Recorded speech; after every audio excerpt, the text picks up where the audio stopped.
54-year-old man, Edward Ngozi Odega, has been arrested by the Delta State Police Command for alleged incestuous acts with his 3 daughters, aged between 13 and 24. The suspect reportedly started a sexual abuse when his eldest daughter was just 12. The police spokesperson, SP Bright Edafe, described the incident as sad. The father's crimes were exposed following a school outreach organized by CSP Temi Agbede Zukomo of Ogborikoko Division, Zokumo, addressed senior students, urging them not to conceal abuse. One of Odega's daughters, aged 15, was noticed crying by a friend after the talk. The girl confessed her father was having a sexual relationship with her. The friend then revealed Odega had also abused her when she visited. The investigation led to the father's arrest and the discovery of incestuous acts with his 2 other daughters. Odega confessed to the police, stating he started the abuse 7 years ago. It is just an evil urge. I have 3 daughters and I have slept with all of them, he admitted. The eldest daughter, aged 24, stated her father began sleeping with her when she was just 12 and in primary 6. She admitted she kept silent due to shame. The 15-year-old victim confirmed the police outreach prompted her to finally open up to her classmates. Commissioner of Police Olufemi Abaniwanda has ordered a full investigation into the case. Now, last week, we did take a report on Society Watch where we talked about a father that was wrongly accused by his wife for having sexual relationship with his toddler daughters, I think 2 years and 5 years. Today we have a man having full coitus with his daughters, 3 of them, 13 to 25. Why do you think this has become on the rise? Why have we become a society of people where fathers were meant to be seen as the figurehead, as the guardians, as the protectors of family, have rather become the perpetrators of such violent acts? Let's talk about it. Society is in decline, moral-wise. Society is in decline.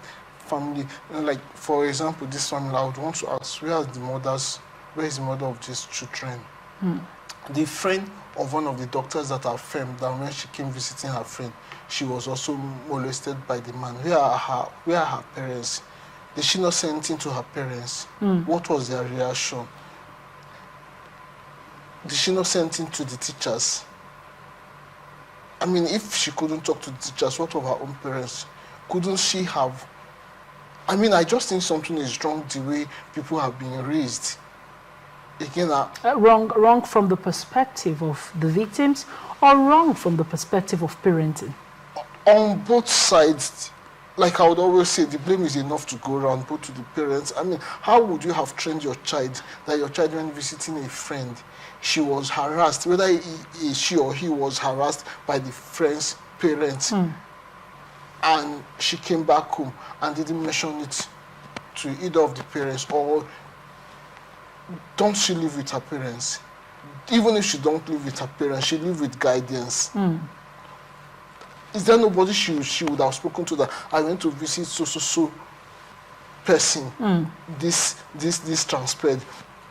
Even the parents, don't they ask, where did you go to? I mean, I would have thought that as a child, when you're going out, even as an adult, there is that tendency to say, oh, I'm going so place, and you come back, your parents ask you, you went to see so person. Did you see his parents? Did you see her parents? Yes. How are they? You know, simple question that could prompt a discussion. You went to see XYZ friend. How is his parents? Maybe that would have prompted that. Or is it that they don't care altogether that their daughter went out, came back? I mean, the girl, how has she been taught? If she has been properly trained to communicate, she would have known that certain things, if they happen, you need to talk to someone. I mean, if the man's children are afraid to talk, what of this third party? Now let's talk a little bit about the third party. There is a full-scale research by the United Nations where they talked about why African societies, as it were, have many children more scared to talk to their parents about sexual relations for first reasons because African parents barely want to talk about sexual relations with their children.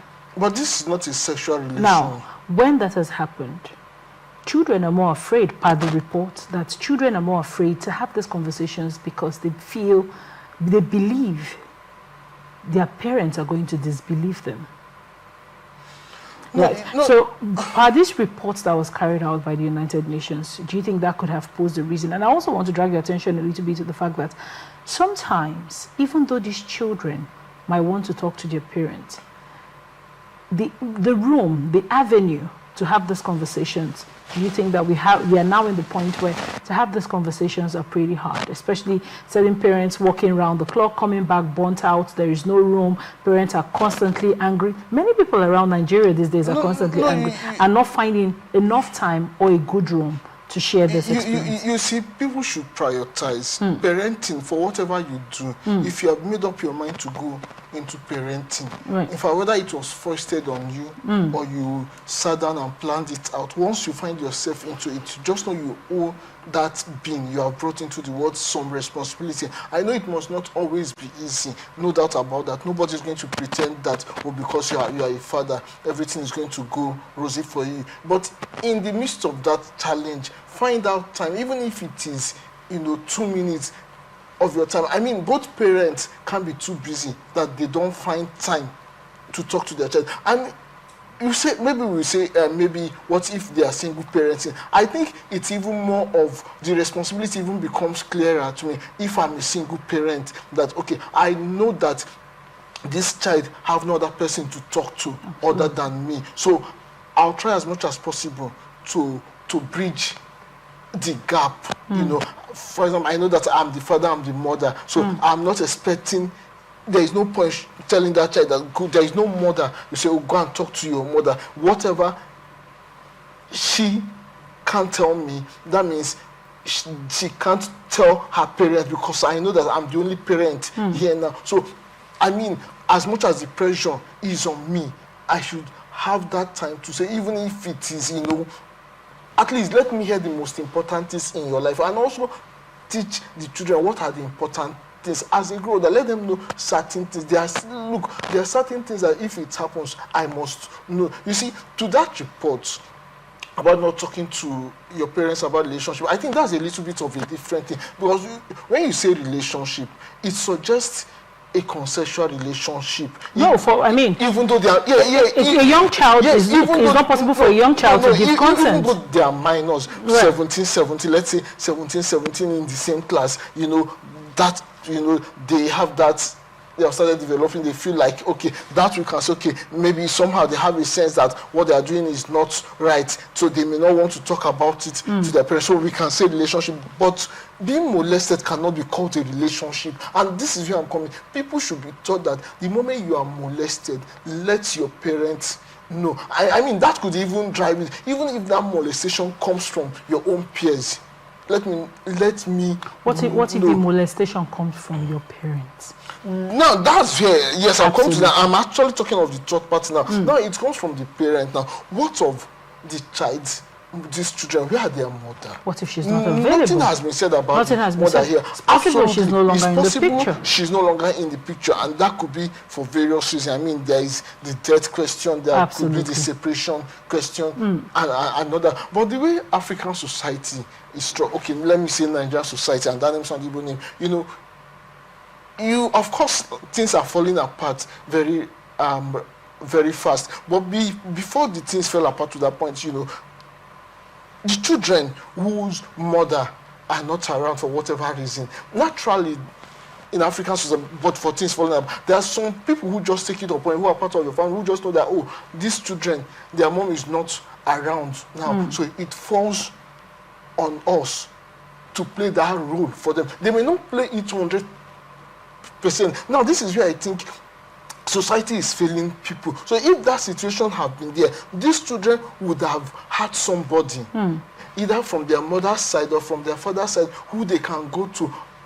Especially for those girl children as they're growing, a woman who would take it upon herself to say, oh, so thing? Have you started experiencing so thing? Make them talk. But obviously society is failing them. So if those children can't talk to their father, and in this case the father is a culprit, nobody to talk to, and it's quite unfortunate. Thank God for this outreach by the police. I wish we could see more of such outreach, not necessarily just from the police, but from civil society organization that could sort of open up people to talk. Thank you so much. So I read an article by the Read It Foundation where they were trying to drive a policy change as regards sex education being taught in schools as early as possible. Do you think that will help us recognize these things early? Say for those people going to the school, this child might have lived like this till she becomes a 25-year-old sister. Probably damaged. Be damaged. The entire trauma was basically the reason she was crying, right? Do you think we should call for a society where sex education is taught early? So people know that even if it's your parent, and I'm talking about this from the angle from which, that paper did present where they talked about counselors in schools, stationed, the ones that are not necessarily, family, that would be easy for these children to go and say, okay, ABC, this thing happened to me at home. This was done to me here. This was done to me there. Do you think it would give us, a better system where young people will be able to talk freely and report cases of abuse when it occurs? Theoretically, I would say yes. But if you look at how society has been, I'm talking about Nigerian society in particular, you see, we have this concept of making everything more mere theory and rituals. If we just go by that, the ritual of having counselors in school, because it's a requirement to be fulfilled, we may not get the best out of it. I have seen counselors, both at university and secondary school, who themselves need to be counseled. Yeah.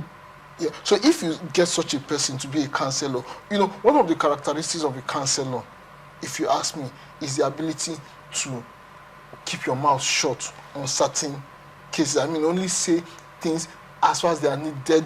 Absolutely. To cause a change. But where you have a counselor, and I've seen this quite a few times, where the children are afraid of talking to her because anything we say to her, she will tell her friends. Oh no. That becomes a terrible thing. Now, if you have an inaccessible counselor, what do you mean by an inaccessible counselor? He's a counselor, there's an office there, but the children are afraid of even passing by her corridor because he or she has, sorry I'm using the word she, but most counselors I've seen in secondary schools are female counselors, but he or she has become Lord of the Manor, He has become sort of a god, a fault finder.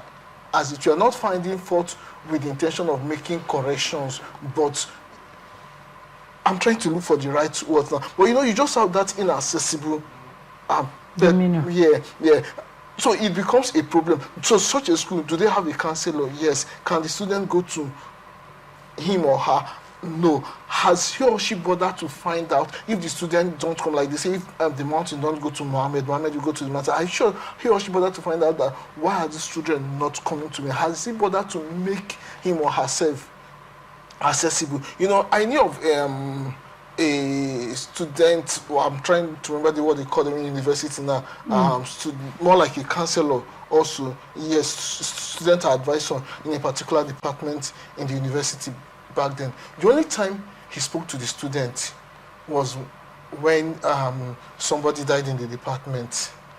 After the usual procession in honor of the fallen students with the singing, when I remember so water through away my eyes, and they go to the department, he comes out and say, well, I know this is a very terrible time for you, horrible time, but you must move on. That's all the counseling he offers. Is that a failure in their training, or is it a failure on the system? It's a failure in the system. I think there should be a KPI, key performance index. Okay, if you're a counselor, how have you been able, who have you spoken to? And I mean, because it's easy for you to see in a system, you see students who are not doing well in the academics. Absolutely. Who have they spoken to? You see students, that child that comes to school late every day. Has the counselor noticed that this child comes late to school. I mean, counseling students may not even just be for sexual abuse. I understand you come late every day. Can I see you? What's the matter? Why do you come late every day? It may just be a simple thing on how to tweak your timing. It may be something, okay, I have to talk to your parents about that. Oh, please, so, you know. But so, like I said, if we just make it a mere ritual, even sex education, we just have it in school, you know, especially in this era of, politicians can be wonderful. If you have sex education in school, that means we employ more teachers to teach sex education. We will create more jobs. Oh, yes. So who are we going to employ? Those guys that helped us during the election, who themselves might be sex predators, but you just want to create job and to be seen as doing something. And the guy comes, you know, he's not offering anybody any sex education, even the one that is not a predator. He himself doesn't even understand why there should be a sex education in the system. Then the school management is just looking at it as if you guys have introduced some devilish subjects. So do we need these things? Yes, but we must go beyond the ritual of just having it. We have to make people understand why there should be sex education and get the right kind of people to teach it, get the right kind of people to play counselors in school, not just a ritual so that you tick the book when there is an audit. Do you have a counselor in your school? You remember Mrs. So, you tick yes, we have one. Do you have sex education? You tick. And just for the ticking, nothing more. That will not help solve the problem.